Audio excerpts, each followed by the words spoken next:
Y estamos acá en la cancha, estamos en el Bernabéu donde viene Messi con la pelota, lo ve a Ronaldinho, pide Ronaldinho, gol.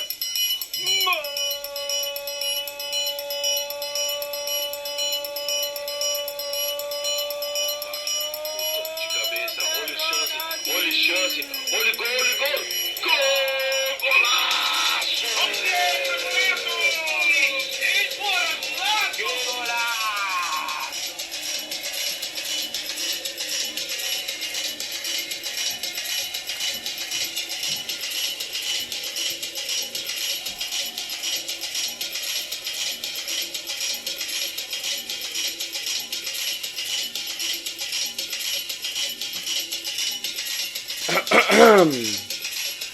Ladies and gentlemen, señores y señoras, loyal followers of the Golazo Football Podcast, welcome back to the most consistent podcast out there on everyone's playlist.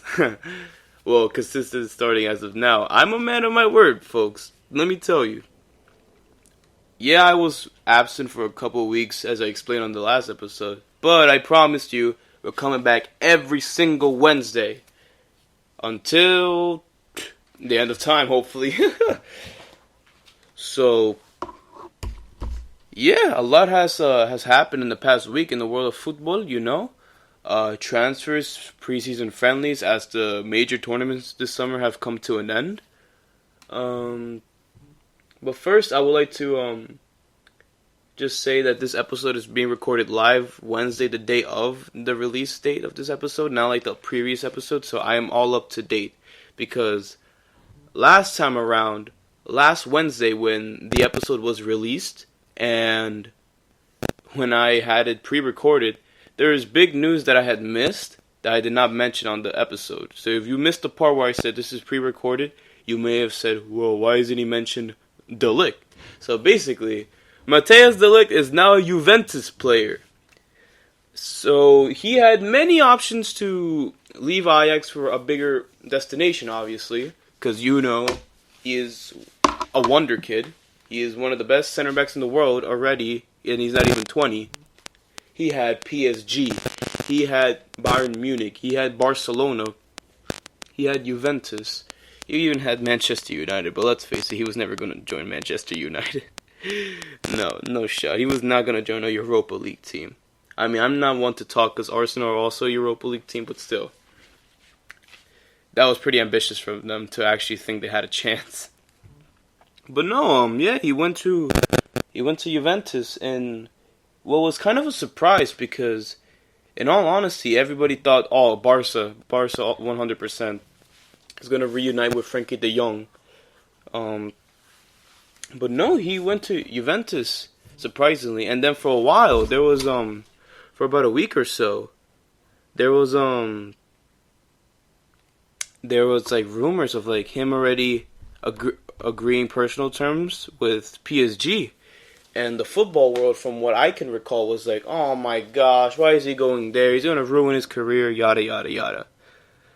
So, basically, for him to join Juventus is a massive move in the sense that Juve are serious contenders now, albeit that they have Maurizio Sarri at the helm now, whom personally I don't rate that highly.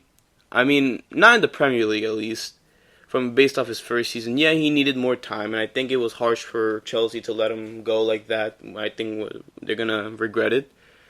But yeah, you know, his system has already been proven in Italy, even though he couldn't beat Juventus with his Napoli team, which was a very good Napoli team. I just think that they are a serious favorite to win the Champions League this upcoming season, but they might fall short because of his inexperience of going far in the tournament as a manager, because Maurizio Sarri has only gone so far as the round of 16 with Napoli. Obviously, his biggest achievement in the sport being the Europa League triumph with Chelsea last season. That being his only trophy in his very long coaching career. He's been coaching for at least 30 years now. From the late 70s, from the 80s in the lower leagues in Italy. And for him to have just won Europa League after so long, at a club like Juventus, I don't know. You get the vibe. I'm feeling yes, they may have signed the leg. Their defense may be impenetrable now with João Cancelo on the right, the center back options being Bonucci, Chiellini, and Delic, and then you have Daniele Rugani, who's a very good young prospect. But can you see him getting a look in now? Like that's, I feel bad for him, and he only has a 25 million pound release clause. And Arsenal are said to be interested, and you guys all know how shit our defense is. So Arsenal, ring him up. We gave him Ramsey. Well, I mean, we didn't give him Ramsey. He left on a free, but they got Ramsey from us. Maybe we can work something there. Especially with that stacked defense. Like Rugani is a very good young prospect, but I don't think he's gonna get that much game time anymore due to this transfer. To carry on to the defense, you have on the left, you have Alexandro, one of the world's best left backs. So, yeah, as far as the defense goes, I think it's up there with one of the best defenses in the world, 100%. Also signing, of course, Rabiot, Ramsey, Pellegrini from Roma. Yeah, they just have a really good all-round team, and it's probably like the most well-balanced team in all of Europe and probably the world at the moment. On paper, they look like serious favorites to win the Champions League, but I just don't know how Sarri can do it, with knowing him and what he's done in the past with his teams. In Italy, I expect him to win the league, obviously because he's a proven coach in Italy, but I don't know about the Champions League. What do you guys think? Moving on to some other transfers and how they impact the teams that they have made these transfers, so to say. Up next, we have... Let's see what we got here. Oh. It's funny that we should mention that. Our newest recruits to the Mundo family, shout out Kevin, Erlen, and Devin, our new social media interns. Round of applause for them. Have really been going at it on the social media pages, and they've provided us with some good news as far as transfers go. So the first one we have up next has been posted today by Kevin, who is on the Golasso page. So credits to Kevin on this one. Well done for finding this. Angel Correa from Atletico Madrid is a subject of interest for AC Milan. And the fee that is being talked about here is £50 million. And as you know, £50 million is, nothing nowadays, which is crazy to think about. But with that being said, Angel Correa has never been an out-and-out starter at Atletico Madrid. He's a very versatile player, can play anywhere across the front line. However, he is growing tired of the lack of game time, obviously because he feels that he can do more, and I agree. I think he could do more than just a rotational player. Maybe in thinking about it from a professional player's mindset, from what I would think of is, Griezmann is leaving, this might be my chance to finally break out, and then they sign João Felix. He might feel disheartened, and not like having a lack of confidence, so to say, but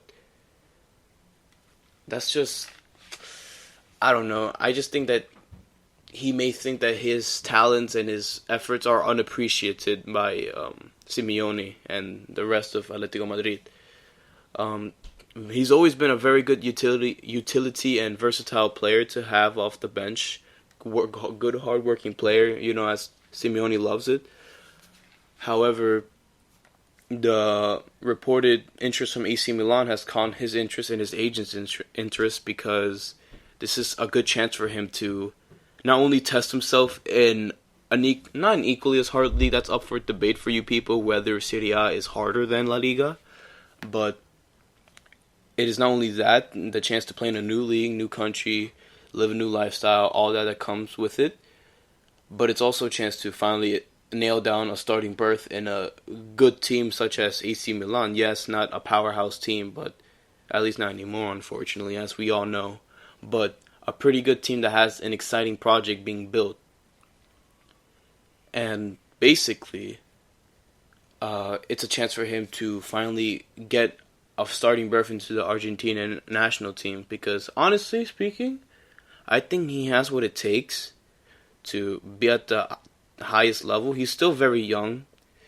He's been on the scene for a while. He's just always never been looked at like that as a starting player. He's always a rotational player, but the potential is there. And if any of you have played FIFA career mode, you know the potential is there. Out wide, hardworking, deadly on the wing with the burst of pace, and he's very clinical as well. Not like one of the most clinical wingers in the world, but he very effective. If that's a better way to put it, I should say. So yeah, I think that the move will be good for him. I think AC Milan will be looking to play him out wide, which is very weird because they have Suso and they have Samu Castillejo and they have Hakan Çalhanoğlu, but he plays more of a 10, and on the left as well. So it's either that or a change of formation with Piątek, the Polish striker, and Angel Correa up top, which sounds good, but in football, there's a lot of things that sound good, but it will just never work out well. But hopefully it does for Milan's sakes. They need it badly, considering how long it's been since they've last been in the Champions League. And if this transfer does go through, this leaves the future of Patrick Cutrone in tatters, because not only did he burst onto the scene in 17-18, he's just falling down the pecking order in the past season. He couldn't kick off that pretty good 17-18 season that he had. He got promoted from the second team to the first team, from the AC Milan Primavera team. That's the second team. They have Real Madrid Castilla and all that. Yeah, it's called Primavera at AC Milan. So basically, Patrick Cutrone has falling down the pecking order a lot, with a lot of people even forgetting that he exists. Like there are those players who just don't play anymore and you just forget exist, and he just happens to be one of them because of the emergence of Piątek and whatnot, and with the additional bonus of Angel Correa potentially being added onto the squad. This leaves an open room for a departure for him, not only to get some wages off the wage bill, but to make some profit. Personally, I think it would be a huge mistake from AC Milan to let him go. Yes, it would be good for Correa to go to Milan for his own sakes, and it could work out for AC Milan as well, but I guess a better way to put it is, if they do sell him, they better have a buyback clause. He is a young Italian striker with loads of potential. He's so young as well. He's even younger than Correa. And I feel bad because this kid, he was just thrown into like the wilderness basically when he made his debut. And he never had I guess a guiding figure next to him, or someone to hold his hand, I guess you can say. And basically, in his first season, he scored 10 goals and two assists, and that's just him on his own being, a lone striker with no guidance, and just thrown into the wilderness because of an injury crisis. And last season, he only scored 3 goals. Mind you, in 17-18, he was 19 to 20 years old because his birthday is in January. So he was 19, turned 20. Now being 21 years old, he's still very, very young. Wolves are interested in this young Italian striker. And Wolverhampton Wanderers obviously are in the Europa League qualifiers this summer. Not in this round, so to say, but they're gonna be coming up soon in the next round of the Europa League qualification. And if they do get him over the line, I think out of all of the in this domino effect of transfers from Correa leaving Atletico to go to Milan and then Cutrone going to Wolves, I think Wolves will be getting the best deal. Not only because I think Patrick Cutrone is a good player, but I think that he will fit very well in the system of Nuno Espirito Santos, the Wolves coach. And if you guys are not familiar with the system they run a nice occasionally a 4-3-3, but sometimes it's a 4-4-2, and sometimes even with a lone striker up top. Going based off their latest games in the Premier League Asia Trophy, they ran what seemed to be a 4-3-3, which they won. They actually won the Premier League Asian Cup, Asia Trophy. So sorry. They beat Newcastle 4-0 in the semis, and then Man City on penalties. And basically, how they play with with their strikers are, I'm sure a lot of you are familiar with Raúl Jiménez of the Mexican national team. And basically, Raúl Jiménez has never been like an out and out striker, a poacher, target man, none of that. His hold-up play is seriously one of the most underrated, or if not up there with the best in Europe. I say underrated because it doesn't get enough recognition that it deserves. And going from a coaching standpoint, I would say that Raúl Jiménez with Patrick Cutrone, who is more of a runner, does the hard miles on the pitch. He is clinical for his age, for a 21-year-old striker. I think the service that he would get off Jimenez, I think he would feed off him very well, especially with the threats out wide that they have in Diogo Jota, another Portuguese winger, along with Adama Traore, and along with in the midfield you have João Moutinho and Ruben Neves, for you people who don't understand Portuguese. But yeah, it's very exciting to think about from the point of view that I have, mainly because a two-man strike force is kind of rare to see nowadays.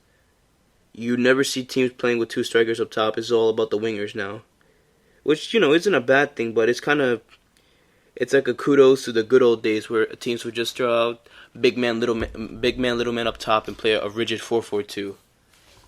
So yeah, it'd be very interesting to see how that would work out if this does go through with the system that Nuno Espirito Santo would set up if he had Cutrone in his ranks as well.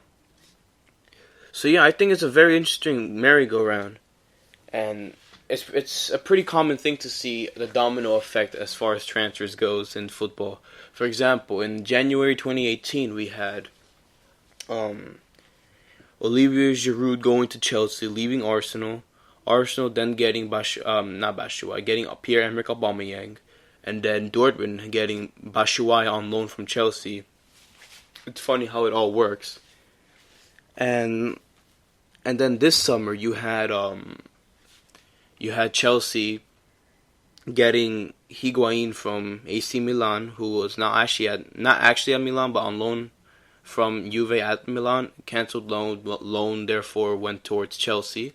Milan needed a striker, and they got Christos Piatek.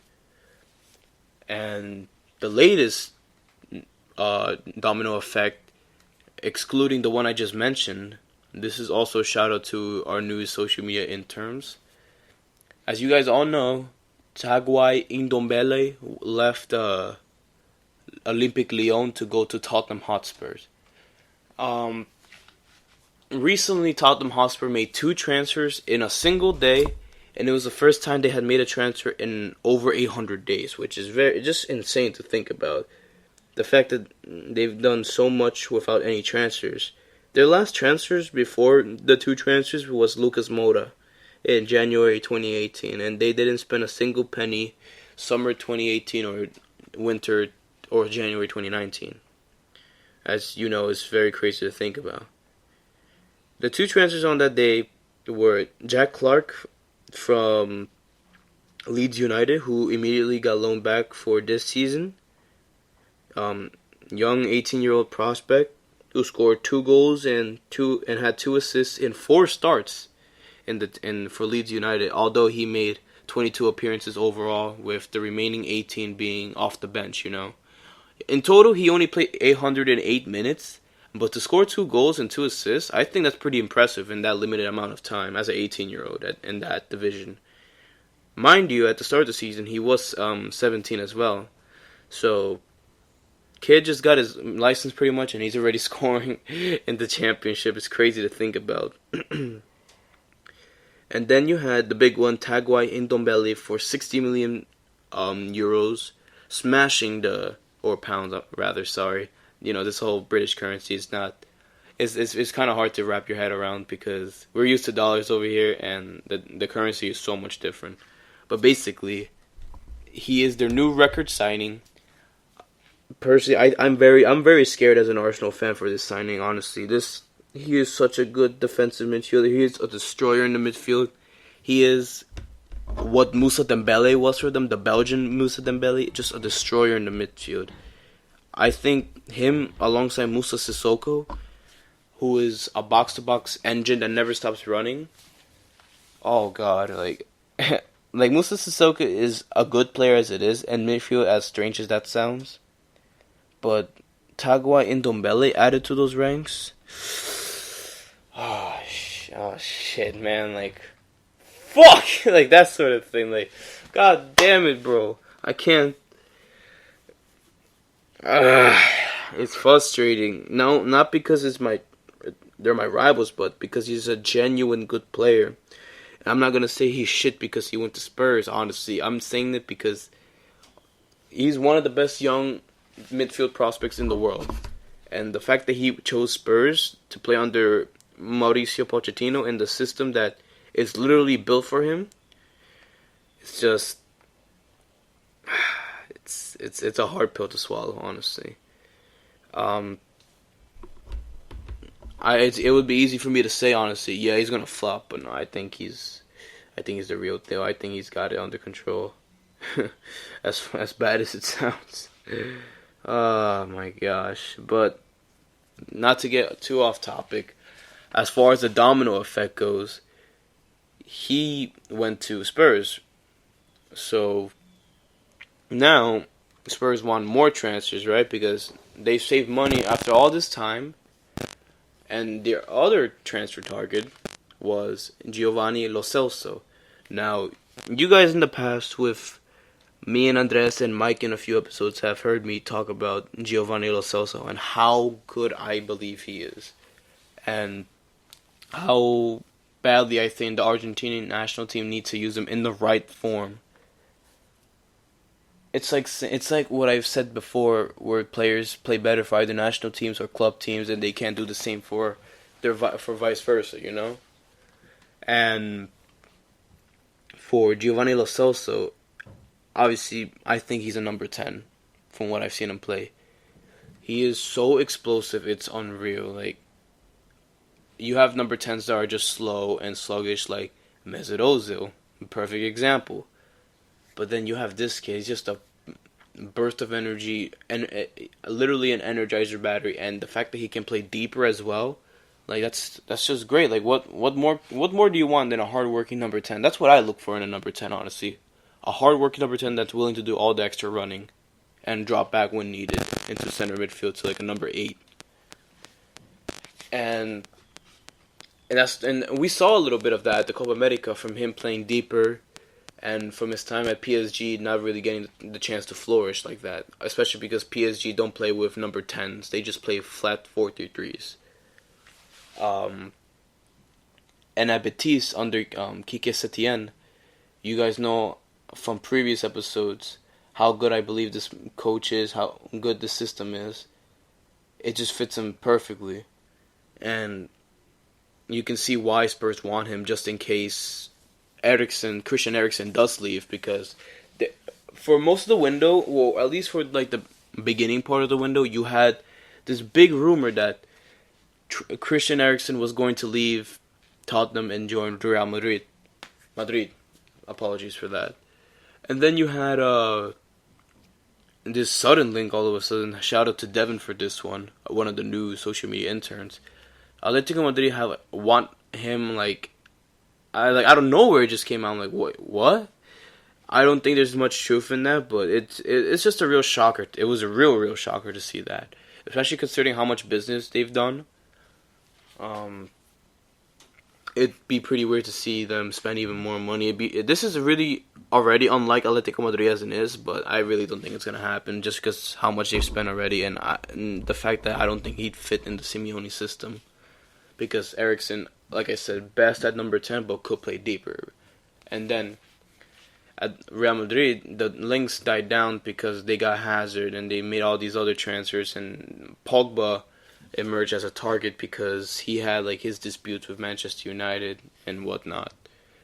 And with that being said, if Christian Eriksen does leave to, well, Barcelona did want him before as well. If he does leave in general to La Liga or to anywhere else, Tottenham do want to bring him in. And even if he doesn't leave, from what it looks like now, because if you recall, I said a few minutes ago that this was earlier in the transfer window that he was being linked away from Spurs. The links have died down from a move away for him. However, the links for Giovanni Lo Celso have just gone up in the meanwhile.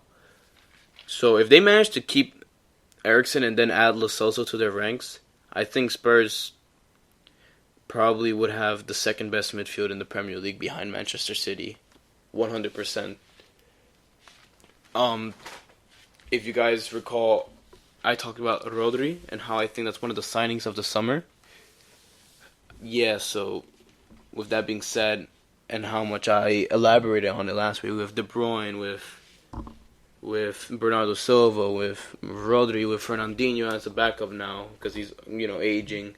Okay, Gundogan, so yada yada yada, Phil Foden, so on and so forth, and then you have Spurs midfield with Eriksen, Lo Celso, and Ndombele, Sissoko, Dele Alli, like sheesh.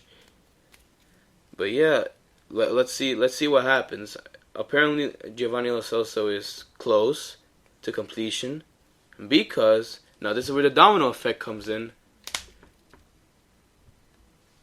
Nabil Fekir has joined Real Betis.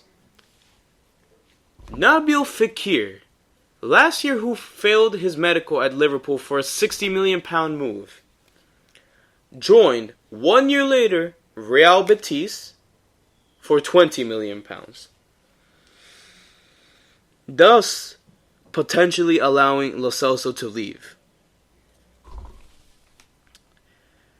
Now, I don't want to go off on a tangent here, or make this all about Arsenal. How has this happened? How has Nabil Fekir left Lyon for Real Betis for 20 million?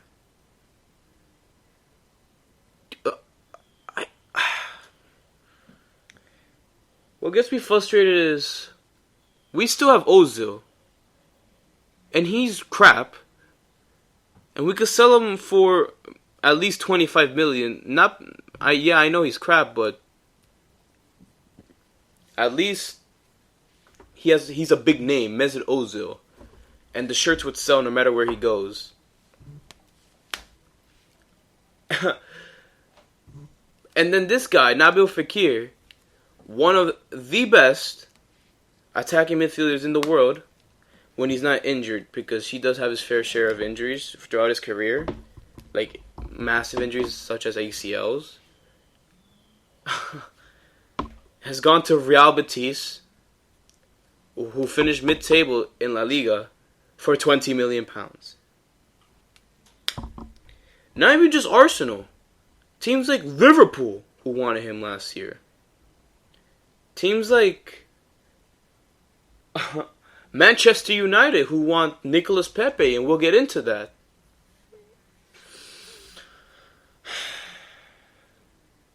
I don't understand.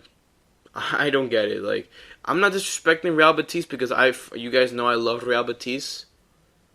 I just can't believe how it happened. Out of nowhere, the link was it was like a 2-day, 3-day transfer rumor, and it came true like that within a snap. I just want to give a round of applause to Real Betis, man. Like, oh my god. I'm sorry if I seem like I'm overreacting, but this is just unreal. The fact that they've managed to secure this signing. It's probably the most. It's probably the. How can I put this? It is the bargain of the summer. Yeah, that's the best way to put it. The bargain of the summer. And if Betis managed to keep both of them, like, oh my gosh, like playing a 3-4-2-1 with Lo Celso and Fekir at camps, under Kike Setien's system, oh my god, I can't believe. I think I know I've given them a lot of praise in the past, but if they do manage that, oh my god. Two dynamic players at cam. Explosive, goal-scoring. Fekir is more like a winger, but playing centrally, I think he's more dangerous personally because he has played like a center forward role for Lyon in the past. Not striker, but not cam, just in the middle because he is clinical like that. More so than Lo Celso. But, however, I think that's a big doubt because at the moment, I really do believe that Lo Celso is going to join Tottenham. So I do believe that this transfer is more of a replacement for Lo Celso, if that makes any sense. So yeah, that's just that blew my mind. Like, I'm sorry. I'm sorry if it seems like I'm gassing it or whatever. But yeah, if Spurs manage that, then I would be very, very, very scared for this season, considering that Arsenal. I mean, to be fair, Arsenal are gonna make the William Saliba signing and Dani Ceballos. I hope Dani Ceballos over time does replace Ozil, so I think that's a good deal. And I hope there is an option to buy or obligation to buy after this one season loan because it is a loan. And then William Saliba, the young 18-year-old French center back from Saint Etienne.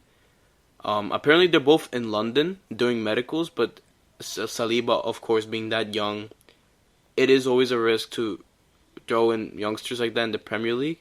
It worked with Guendouzi, but that doesn't mean it's going to work every time. So what the reports are that we're going to send him back on loan to Saint Etienne for a season or two, which is fine by me. As long as he can develop to become a very, very good center back. I mean, anything is better than Mustafi at this rate, so we'll see how that goes. And then Kieran Tierney, the left back, of course, to help us out. Speaking of left backs, Junior Firpo, the Dominican-turned Spaniard, is on the way to Barcelona. And I don't know how I feel about this move because obviously they have Jordi Alba, and I think Junior Firpo is one of the best young left backs in the world. So it'd be very weird to see how it hampers his development, unless they're going to try and slowly cut Jordi Alba out of the team, which would be very stupid. And I just think this is kind of weird itself, And then staying in La Liga, unfortunately, last night on Tuesday, July, I want to say 23rd? Yes, 23rd.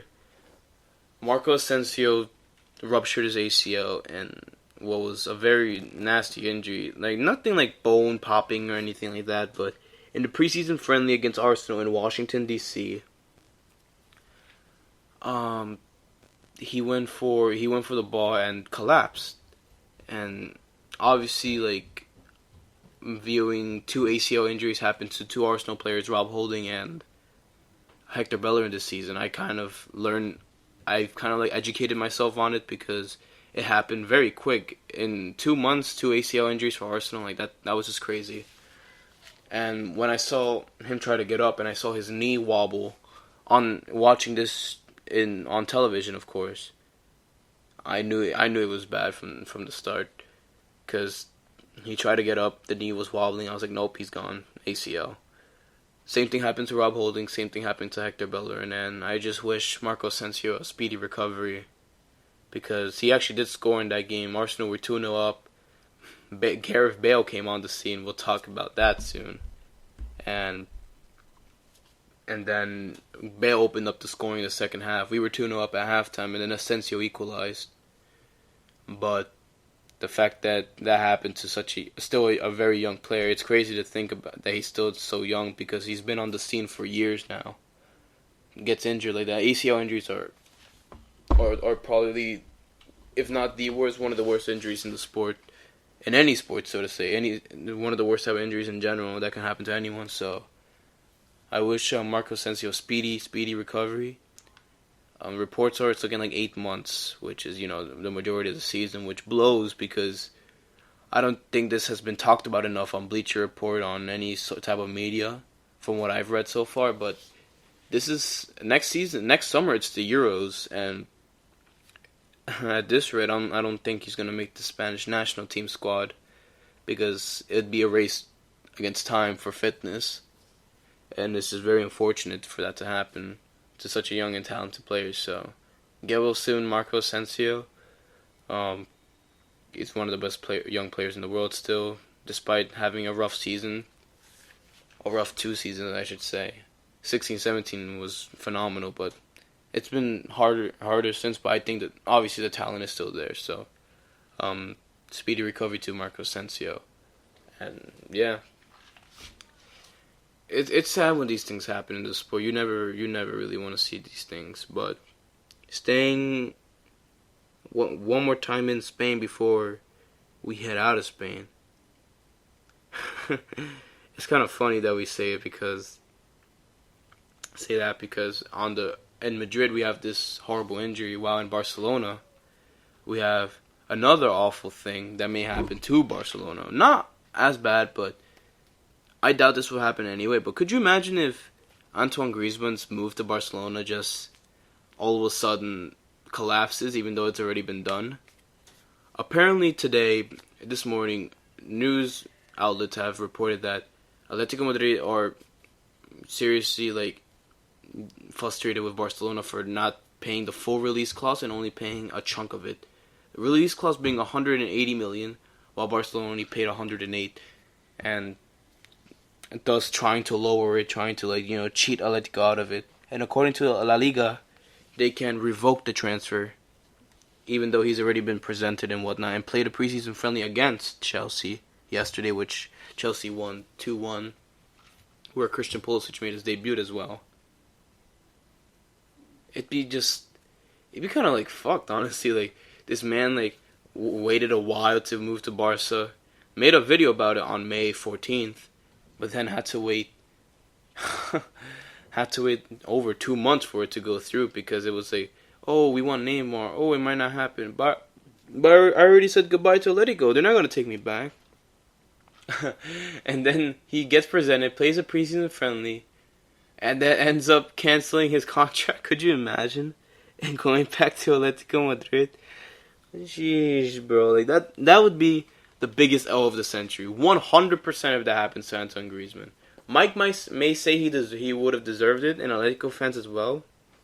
But I doubt it will happen, but I just think it'd be hilarious if that were to happen. Moreover, on other news, I'm sorry, this is pretty funny. And it's funny because I'm looking at the Sequela post from Piqué 2 years ago today. Well, yesterday.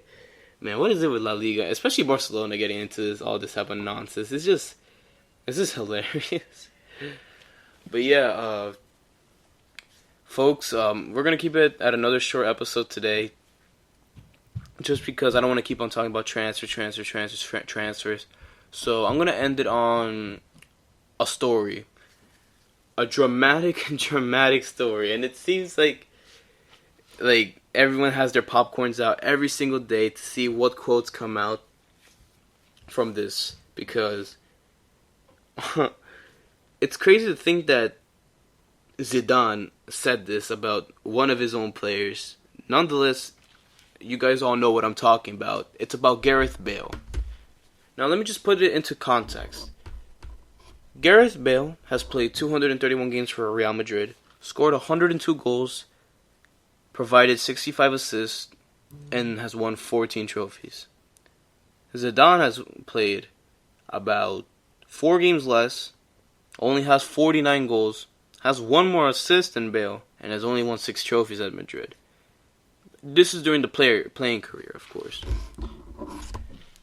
People say Zidane is a Real Madrid legend, while people just criticize Bale. Of course, yeah, it's frustrating because he's always injured. It could get annoying because he hasn't lived up to the potential from 2014 to 2016. I'd say was his prime. Ever since then, it's just been kind of a downhill spiral. Besides the 2018 Champions League final,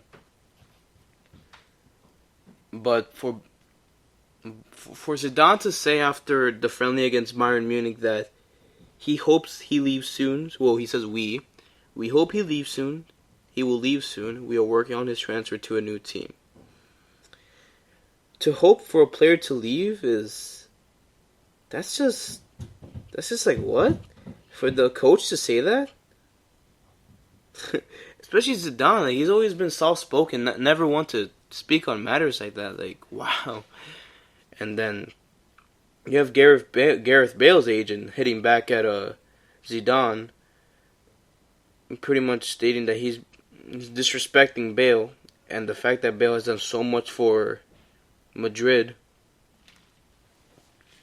pretty much won them the 2018 Champions League final. I mean, you could thank Loris Karius for that as well.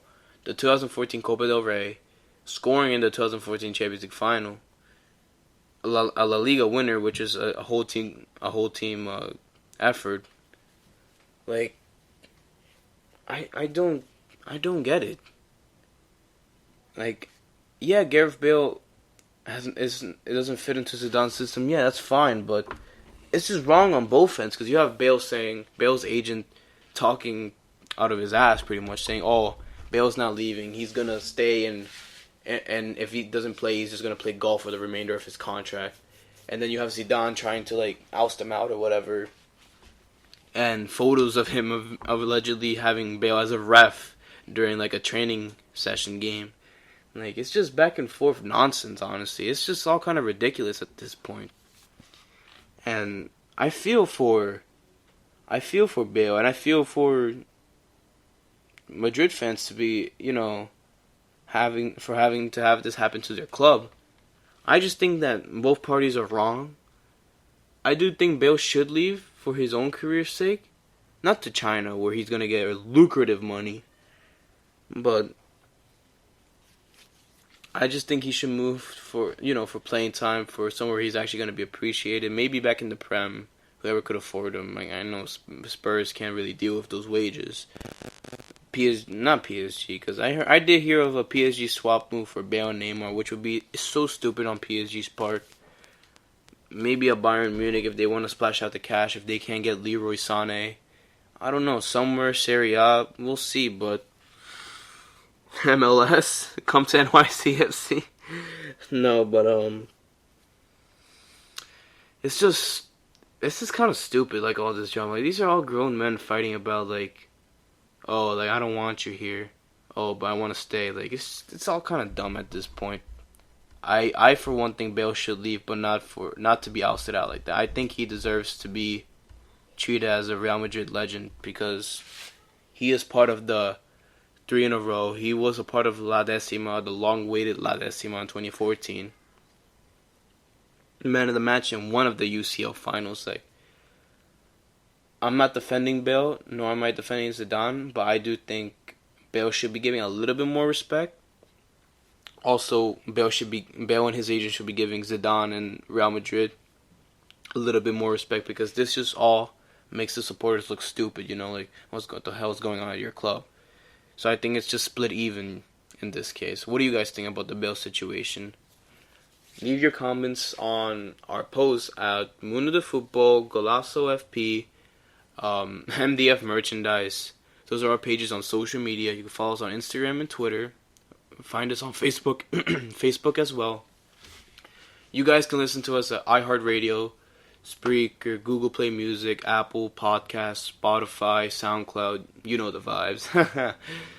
But yeah, that's all, folks. I'm gonna leave it at there today. A good short episode. Too much transfers maybe, but we'll get working with it. Once the season kicks off within the next 2 to 3 weeks or so, it's gonna be action packed. So let's see what happens with this Gareth Bale drama. Let's see what happens with even more domino effect transfers. Let's see what happens with the future of Antoine Griezmann and this whole legal debate, it seems. Guys, it's been a pleasure talking to you again. It's DTG calling his day here. That came out wrong. Calling it quits today. We'll see you soon, guys. Peace out.